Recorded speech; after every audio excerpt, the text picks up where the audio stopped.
one of the chauffeurs pulled up alongside me, and I said, oh, look, I was going to go out for breakfast. And he said, oh, look, we're going to go over there. So I went and bought him a cup of coffee, and we chatted. I didn't actually tell him I was a reporter, but we got talking, and he gave me a couple of interesting things. There's a name off the list that isn't on a name he identified as someone that isn't on either of the two slightly varying lists of delegates, which some powerful Spanish lady called Donna Esperanza something or other. And he also told us, more interestingly, that he'd been speaking to the police, and he said this with great conviction, but obviously this is third hand from a chauffeur, so, you know, take it with however many grains of salt as you want. But he said that the cost of the security alone for the conference was 10 million euros. Now, I don't know if that's the case. It was 900 and something million with the G20 last year here in the U.S. Really? My goodness. 900 million. How do you spend 900 million? I say that we're hosting the Olympics for 13 billion or however much it is, so yeah, I shouldn't ask stupid questions. Yeah, well, in fact, guys, I want to be sure, pull that article up. It was a 900 million spent on G20 security. I believe that's for all their past meetings in the last year, but I want to be, that 900 million number was there, or I know it was above 90 million, yeah, because I'm not adding a zero. We're going to check that right now, but Mr. Skelton, what else happened? What else happened? Well, we've been handing out our T-shirts, which it's been very positive. By the way, I'd like to say the main thing that's happened is it's been a really warm, positive experience for I think everyone who's been here. That we had some people that came as a result of your broadcast. We've had a few people that came because of what I wrote last year.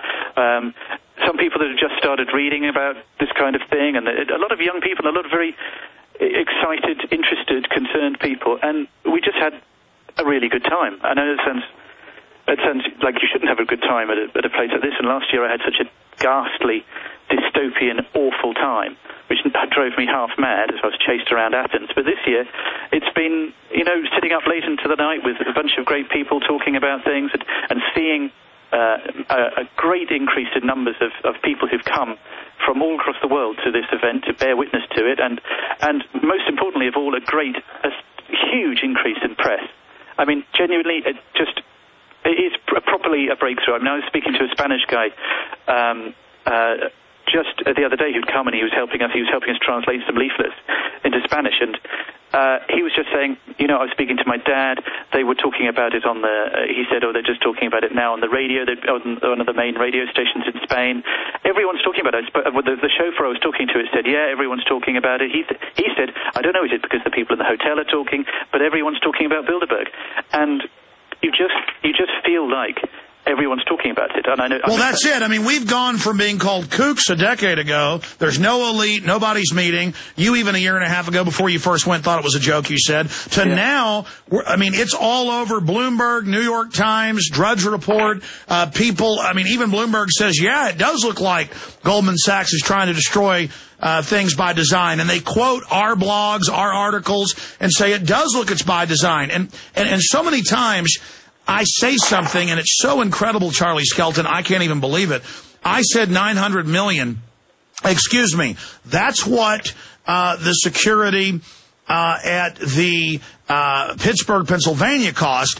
The Toronto Globe reports, and I put into the search engine G20 security cost, $1 billion is what it's going to cost. It says the cost of security for the summit is expected to increase 5-fold over estimates and reach $1 billion. That's extraordinary. I don't know why. I mean, why not just 10 billion? Why not 100 billion? I mean, when you're making up numbers like that, why not just screw us for a little bit more? But I mean, you get 20 bankers who are the real presidents, the real rulers. They show up. They lock down Pittsburgh. They lock down whole cities in Canada. They bring in 50,000 cops, and literally, it cost $1 billion. I mean, to be fair to them, $1 billion isn't worth what it used to be. Yeah, but, I mean, that's $1 billion is the whole budget of the city of Austin every year. It's just awful. Charlie, stay there. Let's collect our thoughts and any other key intel you've got. You're always so awesome to come on with us. People can read your amazing reports at the London Guardian. Just Google the name Charlie Skelton. You'll get it all. We'll be right back. Stay with us. I'm just twittering about. Stand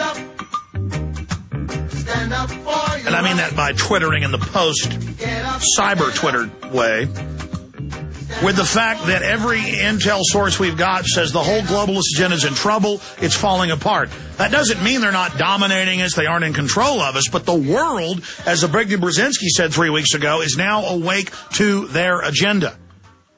And the people are now getting faith that we can turn the tide against these people.